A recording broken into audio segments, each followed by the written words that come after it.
जेव्हा विजयदुर्ग पडला तेव्हाच ब्रिटिशांना भारताचे दरवाजे खुले झाले. जर आंग्र्यांचं नौदल किंवा मराठ्यांचं नौदल समुद्रावरती असतं तर इंग्रजांना कधी भारत जिंकताच नाही आला होता. हे आपलं दुर्दैव होतं की आपापची भांडणाचा फायदा इंग्रजांनी उठवला आणि मराठ्यांचं नौदल नष्ट करून टाकलं. त्यानंतर हा किल्ला स्थानिक सरदार पेशवे काळात असताना आनंदराव धोळपांकडे होता. त्यांचे अजून पण वंशज आपल्या गावात राहतात.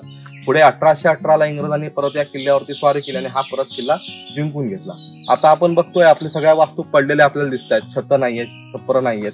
ह्याचं कारण वेगळं आहे. तुम्ही जर उत्तरेतले किल्ले बघितलात राजस्थानमध्ये सगळे किल्ले टिकलेले दिसत आहेत. आपले महाराष्ट्रातले सर्वच किल्ले असे पडझड झालेले का दिसतात? याचं कारण म्हणजे आपण कधी सरेंडर नाही केले, आपण कधी रोटीबेटीचे व्यवहार नाही केले.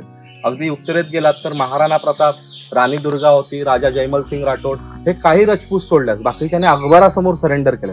म्हणजे औरंगजेबाच्या पंजोबासमोर त्यांनी आपल्या मुलींची लग्न लावून दिली. इंग्रजांशी पण त्याने रोटीबेटीचे व्यवहार केले. इंग्रजांनी भारताचा इतिहासात काय दिलाय की आम्ही भारत जिंकला तो मुघलांकडनं किंवा राजपूतांकडनं जिंकला नाही, मराठ्यांकडनं जिंकलाय.